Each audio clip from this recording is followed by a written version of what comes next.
Isang mapagpalang gabi po sa ating lahat, and again, this is Lessons About Life, Evening Devotion Live sa ngayong gabi. Oras po natin alas 8:03 ng gabi. And salamat sa Panginoon for another day and another time na tayo po ay makakapag devotion. Tayo po ay makakapag pakinig ng salita ng Diyos.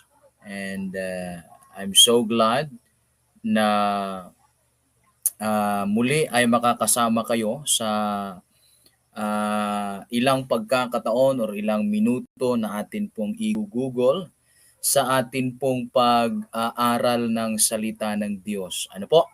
And welcome po sa gabing ito, panibagong episode ng atin pong programa, Lessons About Life Evening Devotion. And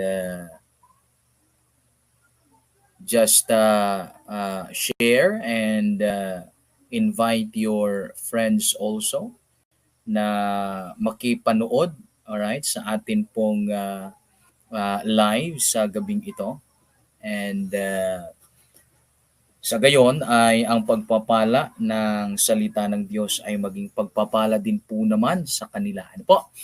And I just want to shout out sa atin pong mga viewers na nandito na ngayon. Ano po, nakikita ko sa ating comment section. Ayan, Sister Joanne Varon Pichon, all the way from Hong Kong. Ayan, thank you so much for joining tonight. Okay, and so far, yun pa lang yung aking nakikita. Yan pa lamang po yung aking nakikita sa atin pong live. Okay, and kung meron pa, just comment down below and so that ay makikita po natin ang inyo pong comment na sa gayon ay ma-recognize ko po kayo sapagkat pag hindi ho kayo nag-comment minsan ay hindi ko ho makikita ang inyo pong pangalan, kaya hindi ho natin ma-mention yung inyo pong pangalan. Ano po? Kaya paki ano lamang po, paki-comment ng kahit ano lamang po diyan, good evening or whatever, para ho ay kayo ma-recognize at hindi ho natin gusto hindi kayong ma-shout out. Ano po, may makakalimutan tayong hindi natin ma-shout out. Ayan, and also don't forget to share our live tonight and para po ay maging blessing din po naman sa iba. Ano po? And also mapagpalang gabi din po sa kay Sister Mary Ann Aratea Arico. Ayan, ito po yung mga viewers din natin ng mga nakaraan. Ano po? And salamat at nandito sila. And thank you po sa inyong suporta. Salamat po sa inyong panunood. Ano po? Mga kapatiran natin sa Hong Kong, yung sa Christ Baptist Mission diyan sa Hong Kong. Mapagpalang gabi din po sa inyo. Ano po, Sister Mary Ann Aratea Arico. Lang po tayo, ano po, sapagkat kung titigil ka, malayo ka na sana, bumalik ka pa, di talagang wala kang matatapos. Ano po? And also, ayan, good evening sa kay Sister Ninita Kaya. Ayan, good evening po. Ayan, sige, sabi ni Sister Mary Ann na miss po namin yung The Anchor. Actually po, hindi pa po nag-resume yung The Anchor, yung 101.5 FM. And while I am waiting and while we are waiting for na mag-resume yung pagbo-broadcast ng The Anchor, ay atin pong napag-isipan at atin pong pinag-pray na mag-live at sa gayon ay makakapag-ministeryo ulit ng salita ng Diyos online. Ano po? And salamat naman sa Panginoon for this platform. Ano po? Na magiging pagpapala tayo, magiging blessing tayo sa iba sa pamamagitan po ng pagmeministeryo ng kaniyang salita. Ano po? And pag nag-resume, ano ho, ay i-announce ulit natin na nag-resume na yung The Anchor Radio 101.5 sapagkat hindi ho natin pwedeng ibaliwala iyon sapagkat doon ho tayo nagsimula. Okay?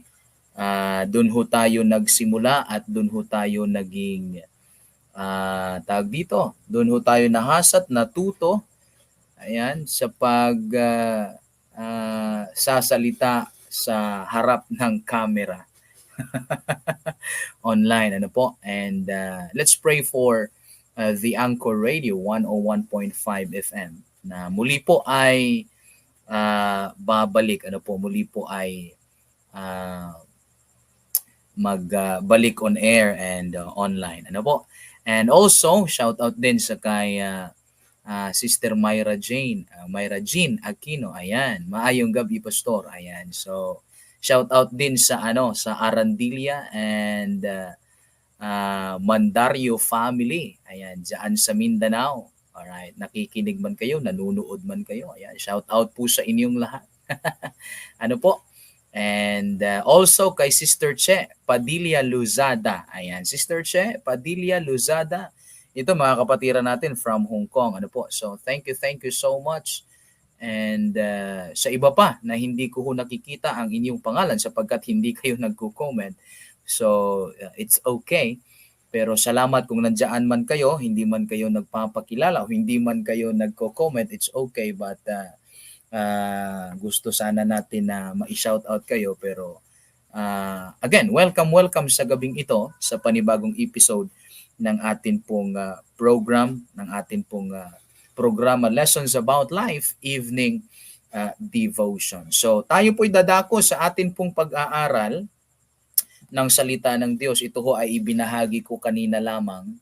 Yung mensaheng ito ay binahagi natin sa sa atin pong prayer meeting sapagkat yung prayer meeting ho namin dito sa Banati ay Friday. And this message ay preached just a while ago sa atin pong prayer meeting. And I want to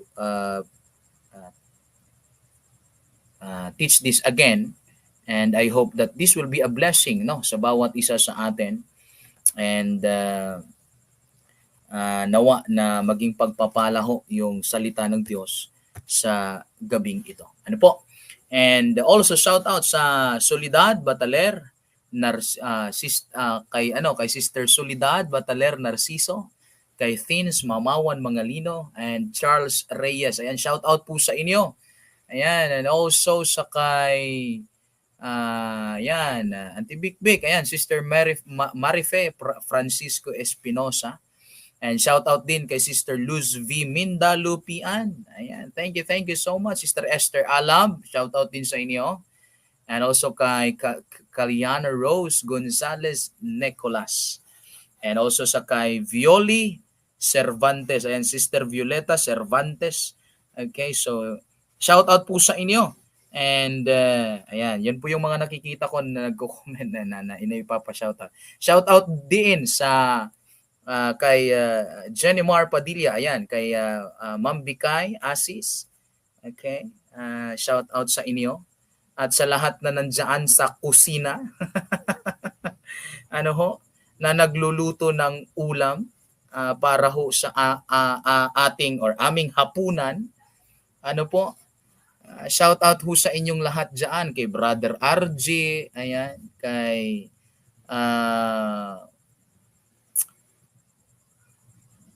Angel, ayan, kay JD, kay Mamang, nandiyan si Sister Desiree, ayan. Shout out sa inyong lahat diyan.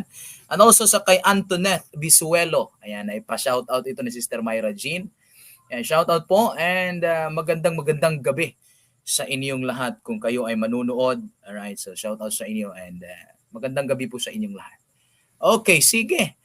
Ayan, tayo po'y dadako na sa pag-aaral ng salita ng Diyos in the book of Psalm chapter number 50, verse 7 to 15. And again, ito po ay ibinahagi ko kanina doon po sa ating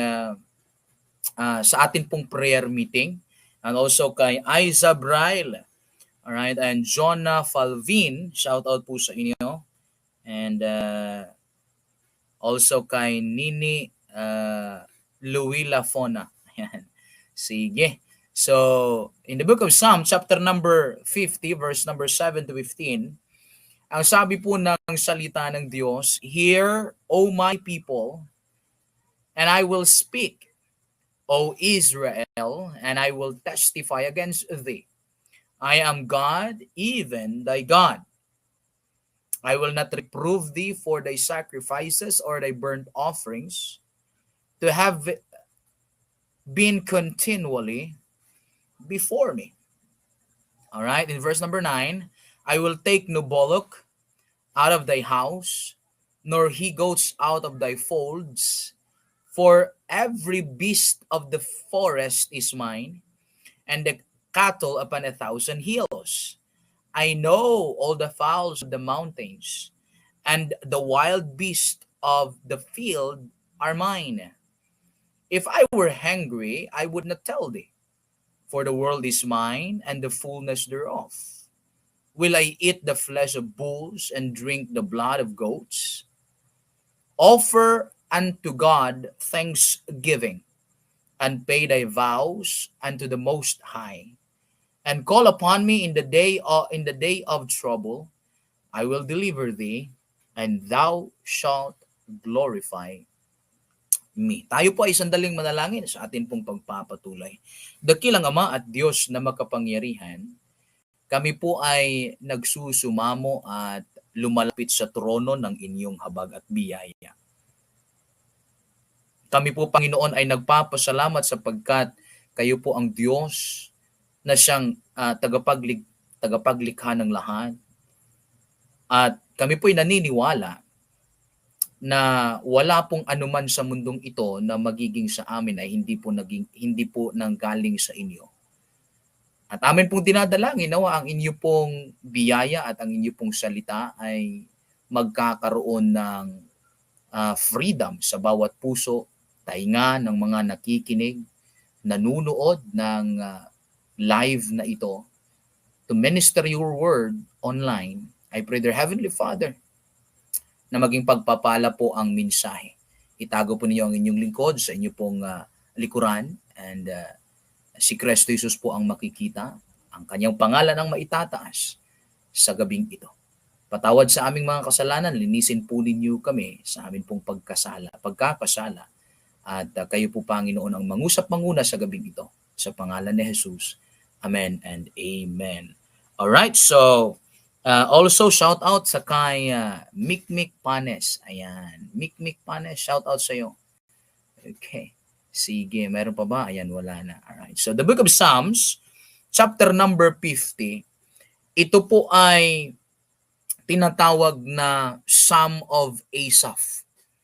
Ano po, tinatawag po itong the Psalm of Asaph. And particularly, marami pong chapter sa book of Psalm, alright, na si Asaph ang sumulat. Particularly pagdating po ninyo sa chapter number 70, line of 7 po ng chapter ng book of Psalms, 70 onwards, diyan po natin makikita yung mga sulat ni Asaph.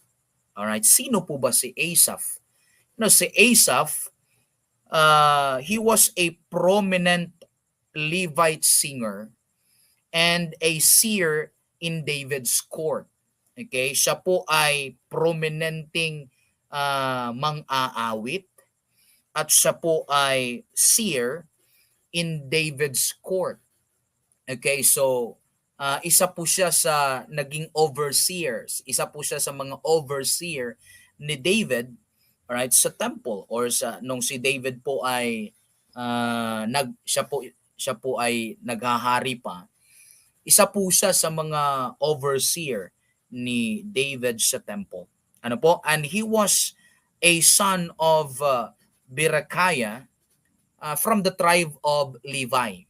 Alam po natin na yung Israel ay mayroon pong 12 tribes na galing po sa mga anak ni Jacob, yung 12 anak ni Jacob na mga lalaki, at isa doon sa anak ni Jacob na kung saan ay naging tribe din ng Israel was Levi. Ano po?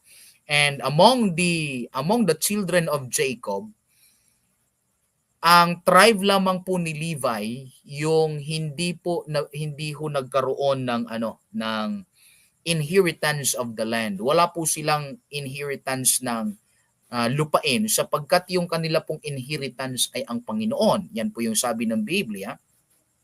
At ang kanila pong ministry is to take care the temple, and sila po ay nasa templo ang kanilang ministeryo. Ano po?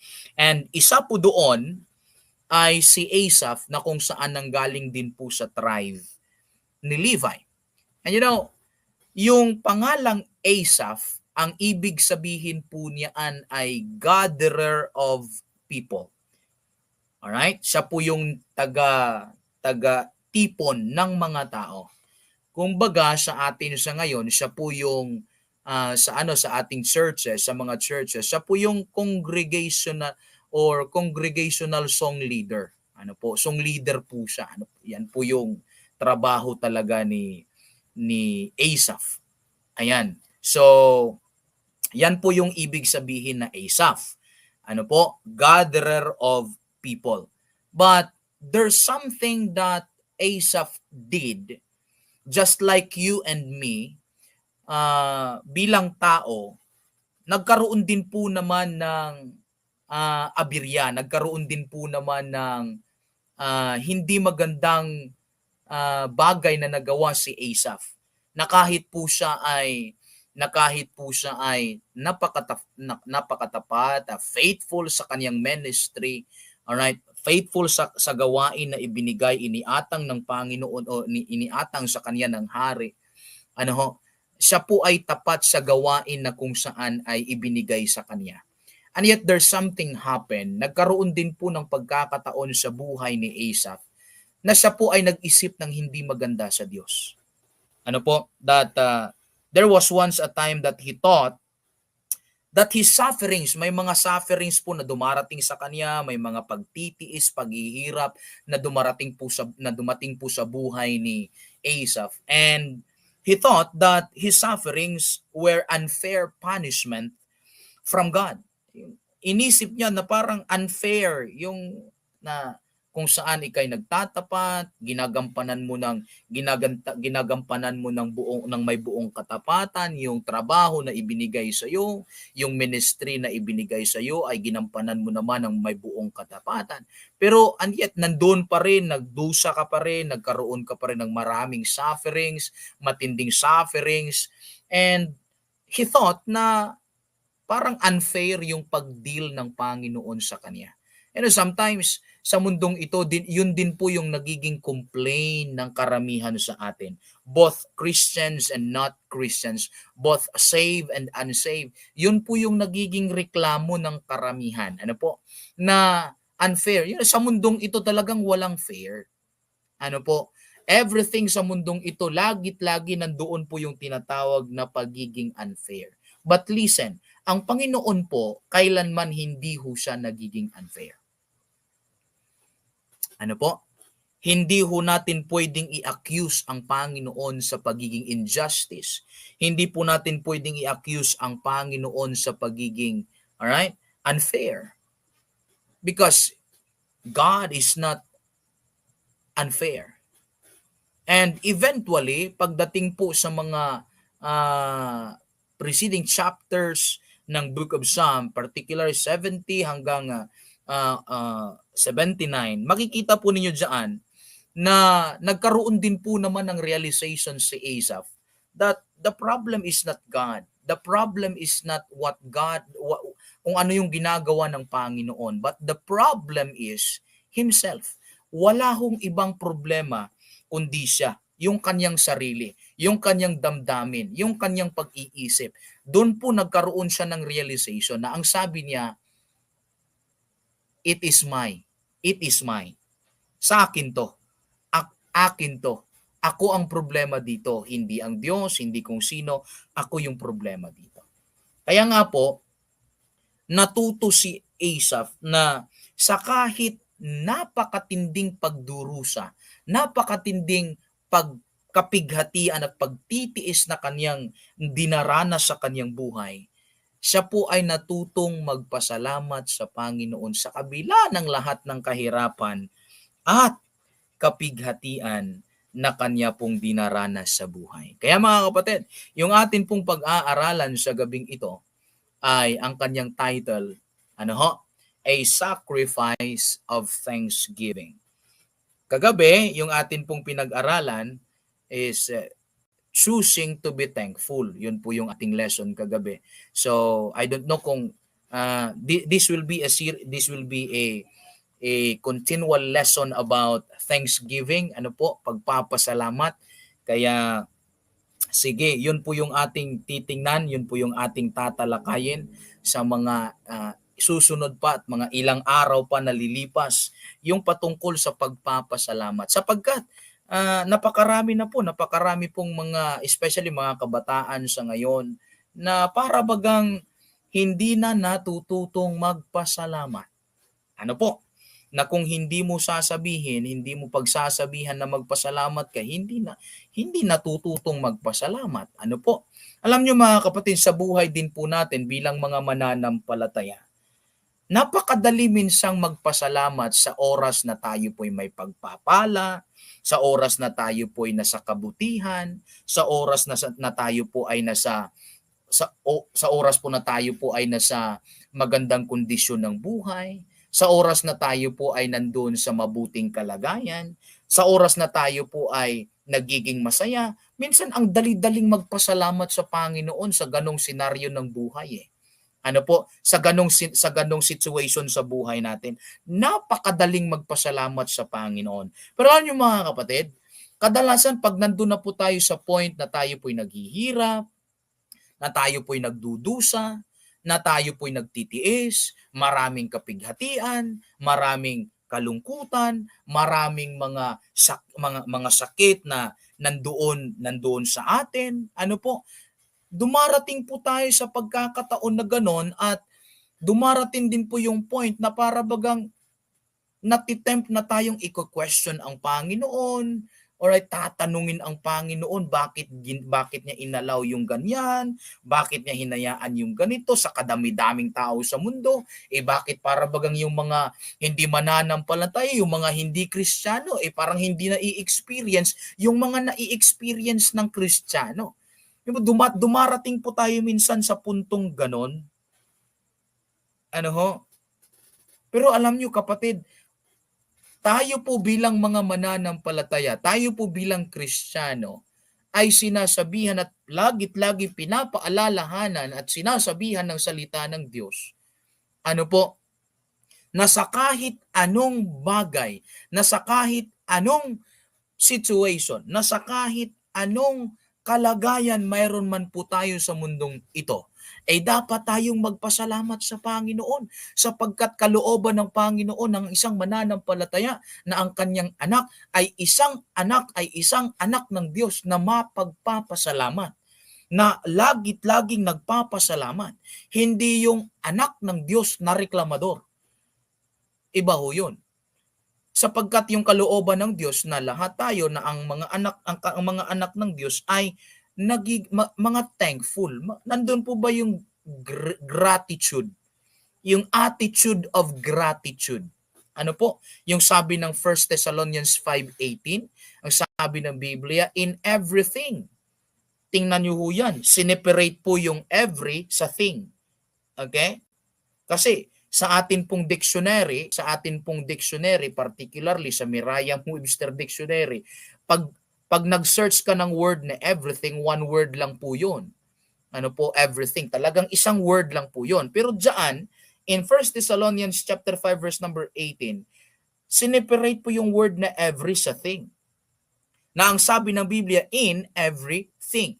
Na ang ibig sabihin, alright, kahit ito'y hindi maganda, kahit ito ay medyo mahirap, kahit ito ay mahirap, kahit ito ay masakit, kahit ito ay talagang masakit, kapatid, ang sabi ng Biblia, pasalamatan mo sa Panginoon yan. sapagkat kalooban ng Diyos na ikaw at ako bilang kanyang mga anak, bilang mga mananampalataya, ay nagpapasalamat at magpapasalamat pa sa Panginoon. Sabi ng Biblia, in everything give thanks, for this is the will of God in Christ Jesus concerning you. And also in the book of Hebrews chapter number 13 and then verse number 15, ang sabi ng Biblia, by Him. Now, babalikan natin doon ang sabi ng 1 Thessalonians 5:18. Tatandaan po natin yon. Sabi ng Bible, in everything, give thanks, for this is the will of God. Tingnan nyo ho yung last phrase doon kanina, in Christ Jesus concerning you. Now, i-connect natin siya doon sa Hebrews chapter 13 verse number 15 na ang sabi ng Bible, by Him, na ang tinutukoy niyan walang iba si Kristo. By Him, therefore let us offer the sacrifice of praise to God continually. Ibig sabihin, ang pagpapasalamat sa Diyos, ang pagiging thankful, ang pagiging grateful, yung attitude of gratitude, it must be continuous. It must continue. Alright? Hindi lamang na ikaw ay nasa magandang kalagayan, magpasalamat ka, pero kapag ka nasa hindi ka na magandang kalagayan, hindi ka na magpapasalamat. Hindi po ganon ang sinasabi ng talata, ang sinasabi po ng salita ng Diyos. Ibig sabihin, patuloy na kahit hindi maganda, magpasalamat ka. May blessing, magpasalamat ka. May burden, magpasalamat tayo. Kahit anuman pong scenario at situation na dumarating sa buhay natin, let us thank God continually. That the fruit, that is the fruit of our lips, giving thanks to God continually. Alam niyo po, pag binalikan po natin yung Psalm chapter 50, yung pinakamatinding issue doon sa Psalm chapter 50 ay ganito. Alam po natin na sa Old Testament, sila po ay para po sila ay mapatawad ng kanilang mga kasalanan, para po sila ay patawarin ng Diyos sa kasalanan na kanila pong ginawa, kailangan po nilang mag-offer ng burnt offerings, or kailangan po nilang mag-offer ng sin offering. Kailangan po nilang mag-offer ng animal sacrifices, ng blood sacrifices, para po na sila ay patawarin ng Diyos, para po sila ay mapatawad ng kanilang kasalanan, para po ma-cover ng blood. Okay, kasi po sa Old Testament, yung blood of bulls and blood of goats ay hindi po nakakapag-take away ng sins. It just cover, alright? Nagko-cover lang po yun ng kasalanan doon sa Old Testament, sapagkat ang nakakapagkuha lamang ng kasalanan ay walang iba, yung precious blood ni Kristo Jesus. Ngayon, yung pinaka-issue nila ay ganito. Sila ko ay nag-o-offer lamang ng nag-o-offer, that they are just offering and offering and offering it to the Lord, okay, ng mga animal sacrifices without even putting to their heart the very significant why they are offering the animal sacrifices. Na kung hindi dahil sa dugo ng hayop, na kung hindi dahil sa pagsakripisyo ng hayop na yun para sa kanila, ay hindi ho mapapatawad at hindi ho matatabunan ng dugo ng hayop yung kanilang kasalanang ginawa. And yet they are just offering and offering it to the Lord without even recognizing and giving importance to the significance of the reason why they are offering that blood sacrifice, that animal sacrifice sa Panginoon. Alright? And right now, tayo po bilang mga mananampalataya, tayo po bilang mga anak na ng Diyos, bilang mga mananampalataya ni Kristo, tayo po ay natamo natin, natanggap natin yung kaligtasan sa pamamagitan po ni Kristo, hindi dahil sa tayo may relihiyon, hindi dahil sa ikaw ay mabuti, sapagkat walang mabuti na makakapagligtas, or walang mabuting ginawa, wala kang mabuting ginawa, okay, wala kang mabuting gagawin para sa ikaliligtas mo. Kung ikaw ay hindi paligtas, kahit ano pa, kahit gaano pa kaganda at kahit gaano pa kabuti ng gagawin mo, ay hindi ka maliligtas dahil sa paggawa ng mabuti. Bakit? Ang katotohanan ganito, kahit marunong kang gumawa ng mabuti at kahit gaano pa karami ng mabuti na iyong gagawin, sa mata ng Diyos, makasalanan ka eh. Makasalanan ako. Makasalanan ka. Alright? At walang anumang kabutihan at walang anumang righteousness na sinasabi mong righteousnesses of men na makakaligtas sa Kanya. Because the one that can cleanse us is the blood of the Lord Jesus Christ, and the one that can save us is the Lord Jesus Christ, and the one, alright, that can justify us before God is the Lord Jesus Christ, and also the righteousness of Jesus Christ na dapat mapapasa atin. Ano po? Yan po yung makikita natin. So, tingnan natin, ano ba yung dapat? Ano po ba yung hinahanap ng Panginoon? Alright? Ano ho ba yung gusto ng Panginoon? Sila nag-o-offer sila nang nag-o-offer.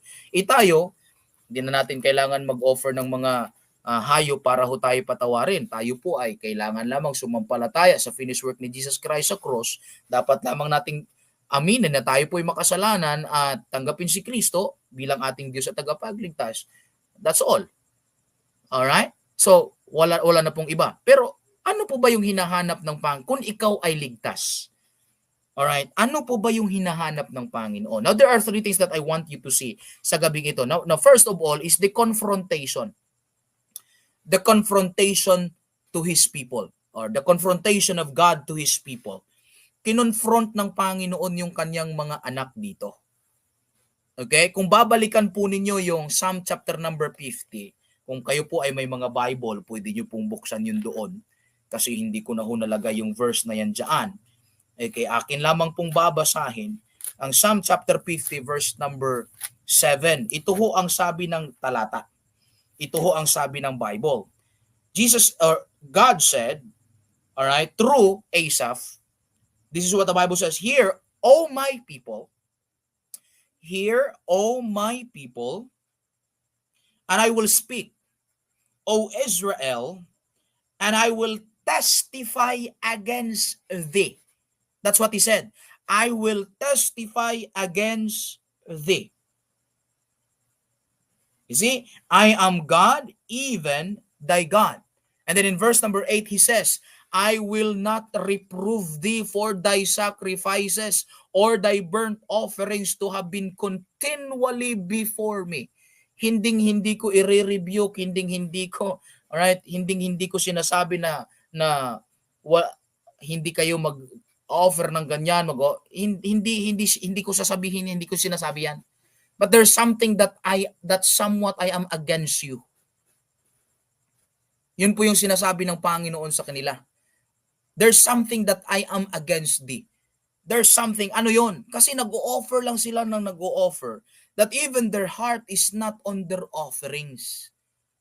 Alright? Nag-o-offer sila ng burnt offerings, nag-o-offer sila ng animal sacrifice, ng blood sacrifices, pero yung kanilang mga puso wala doon sa pinaka-significant kung bakit sila nag-o-offer. Alam niyo, minsan tayo po ay pumupunta lamang sa church. Minsan po tayo po ay naglilingkod lamang sa Diyos, umaawit sa choir, nagre-render ng special number or whatever ano yung ginagawa natin, that even our heart is not really on what we are doing para sa Panginoon. Ano po? Kaya nga kung nung araw nung kinonfront din ng Panginoon during the time of Prophet Isaiah, nung kinonfront ng Panginoon yung kanyang mga tao, sinabi niya sa pamamagitan ni Prophet Isaiah, ganito, Isaiah chapter 1 verse number 11, sabi ng Panginoon sa kanila, to what purpose is the multitude of your sacrifices unto me? Anong kwenta niyan? Anong kwenta nito? Saith the Lord, I am full of the burnt offerings of rams and the fat of fed beasts. And I delight not in the blood of bullocks or of lambs or of he-goats. Hindi na ako nasisiyahan doon. Bakit? They are just offering and offering it, but their hearts is not on what they are doing. Alright? They just come to God with their mouth, and with their lips, they honor Him, but they remove their heart from Him. Sabi ng Panginoon kay Isaiah, sabi ni Prophet Isaiah in Isaiah chapter 29 verse 13. Wherefore the Lord said, for as much as these people draw near me with their mouth, and with their lips do honor me, but have removed their heart far from me, and their fear toward me is taught by the precepts of men. Hindi na genuine na takot yung takot nila sa Panginoon, hindi na genuine na takot. Alright? Kaya nung nirebuke ng Panginoon yung mga hypocrites sa New Testament, nung nirebuke ni Jesus Christ yung hypocrites during His time, in the book of Matthew chapter 15 verse number 8, ang sabi ni Jesus Christ sa kanila, these people draweth nigh unto me with their mouth, and honoreth me with their lips, but their hearts is far from me. Malaya, kamusta yung puso mo ngayon sa Panginoon? Now, here is the confrontation. Ang gustong ipaabot ng Panginoon sa kanila, bakit sila kinonfront ng Panginoon? Yung pinakakailangan ko sa inyo, yung puso, alright, is the heart that is full of gratitude. Yun po yung gustong i-confront, yun po yung gustong ipakita ng Panginoon sa kanila. Kasi bakit? They are just doing as a routine, pero yung kanilang puso wala na ho sa kanilang ginagawa. Alright? So, ano ba talaga? Ano ba talaga yung gusto ng Diyos mula sa atin? Napakasimple. Ano ho yun? Ang gusto ng Panginoon mula sa atin is our heartfelt thanks and trust in Him, even in troubles and tough times. Na kahit nasa troubles ka, na kahit nasa tough times ka, ang gusto ng Panginoon ay nagiging thankful ka. Nagiging grateful tayo. Right? Yun po yung pinakagusto ng Panginoon sa bawat isa sa atin. Now, pangalawa, not just the confrontation of God to His people, alright, but also we can see number 2 is the concern He presented. Alright? The confrontation to His people. Sabi ng Panginoon sa kanila, I will testify against thee. There's something that I am against thee. Right? I will not reprove thee for thy sacrifices. Maganda yon, nagsasacrifice ka, maganda yon, nagsasakripisyo ka, maganda yon. All right? But what I really need, God said, is your heart that is full of gratitude. Okay? Yun po yung sinasabi ng Biblia. And also, we can find the concern. The concern He presented. Here's what the Bible says in verse number 9 down to verse number 13. Okay, verse 9 to 13. The Bible says, I will take no bullock out of thy house, nor he goats out of thy folds. Hindi ko kukunin yan. Hindi ako kukuha ng bullock galing sa iyong tahanan, o di kaya ng kambing mula sa iyong, right, tag dito, sa iyong pastol, or sa iyong tag dito, sa iyong fold. Okay? For every beast of the forest is mine, sabi ng Panginoon. Sa akin yan.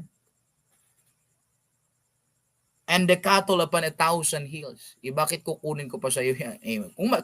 Kung may karapatan, talagang nandun yung karapatan na kukunin ng Panginoon sapagkat sa Kanya yun eh. Pero, sabi ng Panginoon, akin yan. I know the fowls of the mountains and the wild beast of the field are mine, sabi ng Panginoon. Right? In verse 12, if I were hungry, I would not tell thee, for the world is mine and the fullness thereof. Verse 13, will I eat the flesh of bulls and drink the blood of goats? So, kung titingnan natin, mga kapatid, God is really concerned to these people. God is really concerned to His people. Bakit? Because, kung titingnan natin at i-analyze po natin ng mabuti, the people here during this time, they are just focused on the physical things. They are just focused on the things that they can have and the things that they can offer to God. There's nothing wrong with that. But the best offering you can give to God is the heart full of gratitude. Okay? Kasi bakit? Anong kwenta na napakalaki ng iyong, alright? Napakarami ng iyong binibigay sa Panginoon. Alright, na serbisyo, naglilingkod ka, lahat ng ministry parang gusto mong sayo na lahat ng ministry parang gusto mo hagkan mo na lahat. Pero yung puso mo wala naman doon sa ginagawa mo. Alright? O di kaya gusto mo palagi ikaw nasa una, gusto mo palagi ikaw yung nasa harap, gusto mo palagi ikaw yung nakikita, gusto mo palagi ikaw yung, alright? Pero yung puso mo wala naman doon sa ginagawa mo. Alright? And sometimes, kapag tayo po ay nare-rebuke, kapag tayo po ay nare-reprove, kapag po tayo ay nasasaway ng ating mga maling ginagawa, nandoon, nagtatampo na tayo, o di kaya kapag tayo ay hindi sinasagot ng Panginoon yung ating mga panalangin, doon ay parang, sometimes we don't feel thankful because our prayers haven't yet been answered. Ano po? Minsan parang hindi tayo makakapagpasalamat sa Panginoon kasi yung ating mga pinapanalangin hindi pa naman sinasagot ng Panginoon. Alam niyo kapatid, minsan hindi sinasagot ng Panginoon yung iyong panalangin kasi nga He is trying to change your heart. Okay? Hindi niya binibigay kung ano yung gusto mo, hindi niya binibigay kung ano yung hinihiling mo because God wants to challenge your heart, God wants to change your heart, and God wants to correct your heart. Yun po yung gusto ng Panginoon eh. Kasi doon nagmamanifest kung anong klaseng puso mayroon ka. Kung anong klaseng puso mayroon tayo. Ano po? So, and sometimes naman, hindi rin tayo makakapagpasalamat sa Panginoon simply because of the burdens that dinadala natin. Ano po? But sometimes when we ask, how can we give thanks to God in light of unresolved difficulties? Paano tayong magpapasalamat sa Panginoon sa marami tayong mga unresolved na difficulties sa buhay that discourage us and weigh us down? How can we praise God when the cup looks empty? Paano? But God knows how wearying these troubles are to us. Alam na alam ng Panginoon kung gaano ka bigat at gaano katindi yung paghihirap at pagdurusa o di kaya kabigatan na may. Alam ng Diyos kung paano mong dinadala yon. And listen to me. God finds it a sweet gift when in our brokenness, na sa kabila, alam niyo mga kapatid, ito po ay nagiging magandang regalo ng Panginoon kadalasan sa atin, na sa kabila na tayo po ay nandun sa brokenness na situation, mas pinili pa rin nating magpasalamat sa Panginoon. Sapagkat napakaraming tao that they choose to complain rather than being thankful. Pero kapatid, mas magandang ikaw ay nagpapasalamat kaysa sa ikaw ay nagko-complain. Sapagkat ang complain, ang pagiging reklamador, ay sumisira sa iyong magandang espiritu. Ngunit ang pagpapasalamat, ang pagiging thankful, ay nagdadala sa iyo, right, ng magandang espiritu. Alright? Yun po yun. Kaya, tingnan po natin. Ang sabi ng Bible in the book of Psalm chapter number 34 verse 18, the Lord is nigh unto them that are of a broken heart, and saveth such as be of a contrite spirit. And also in Psalm chapter number 51 verse 17, the Bible says, the sacrifices of God are a broken spirit, A broken and a contrite heart, O God, thou wilt not despise. You see? So, yun po yun. Yung una, nakita natin yung confrontation to His people. The confrontation to His people. Pangalawa, the concern He presented. Yung kanyang confrontation, hindi ko kailangan ng ganon, hindi ko kailangan ng mga ganon. Yung kailangan ko, puso mo na mapagpapasalamat. Okay. Yun yung kailangan ng Diyos. Yung kanyang concern ganito, ginagawa mo lang ng ginagawa yung mga bagay na yon, pero yung puso mo wala sa ginagawa mo. Right? Wala sa ginagawa natin. The number 3, the last, yung conclusion. The conclusion He proposes. Alright? The conclusion He proposes. Ayan, pagdating sa verse number 14 and 15, dun po sinabi ng Panginoon, offer unto God thanksgiving. O hindi ko kailangan ng sacrifices. Sabi niya, hindi ko kailangan doon. Hindi ko kailangan 'yon. Okay. Now, I'm talking when I say sacrifices, now I'm talking about sa kanilang ginagawa during the Old Testament time. Yung bird sacrifices, yung blood sacrifices, yung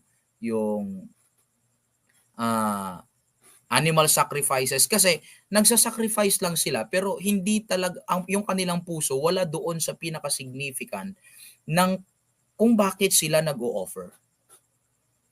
Okay?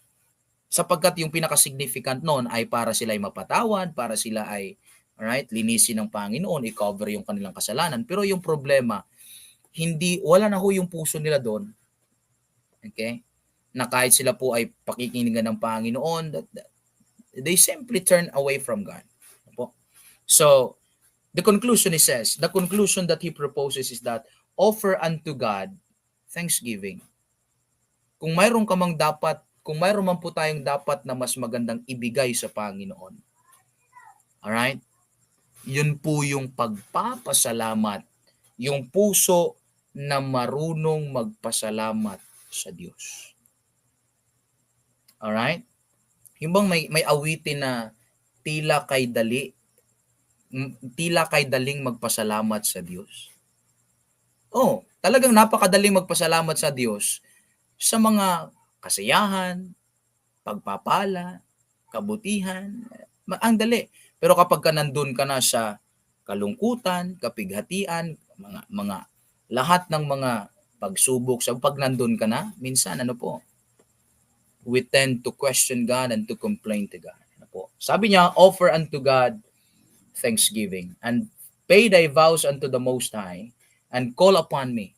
He says, and call upon me in the day of trouble, I will deliver thee, and thou shalt glorify me.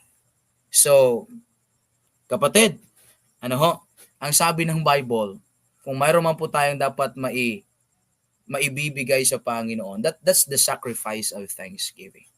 And we can say that it is a sacrifice of thanksgiving na kahit matindi na yung pinagdadaanan mo, still you choose to thank God. Ibang kahit nandun ka na sa pinaka-lowest moment ng buhay mo, still you choose to thank God.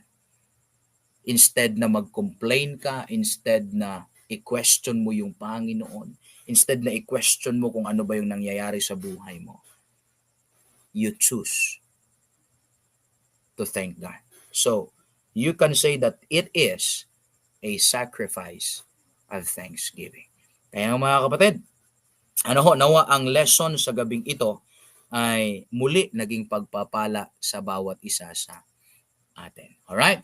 And thank you so much mga kapatid sa bawat isa. Ang sabi ng Bible in Hebrews 13:15, binasa natin ito kanina, by Him, walang iba yan, si Jesus Christ. Kasi wala naman tayong ibang pwede.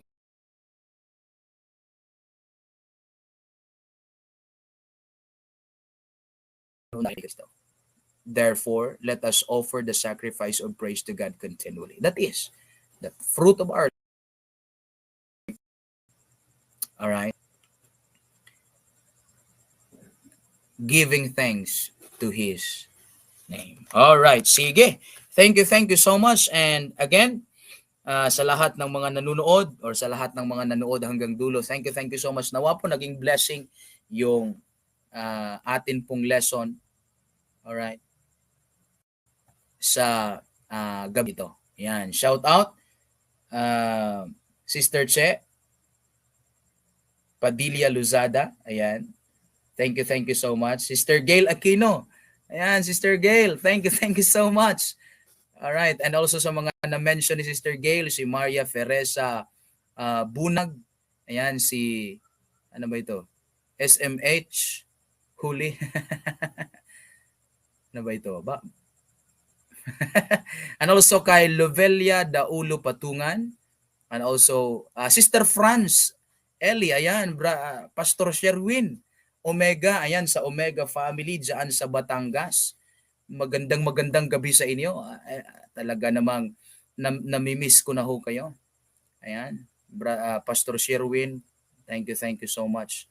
Shout out kay Mick Panis, happy birthday. Ayan, happy birthday kay Mick Panis.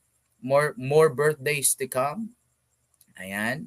And also sa kay Floyd Lester Arandilla, shout out sa iyo. And also kay Jessamine Ibanga Omo Arandilla. Ayan. Sheila May Arandilla. Ayan. Mga Arandilla ito ha. Right. Ano ba ito? Gian Mandario Arandilla Jr. Ayan.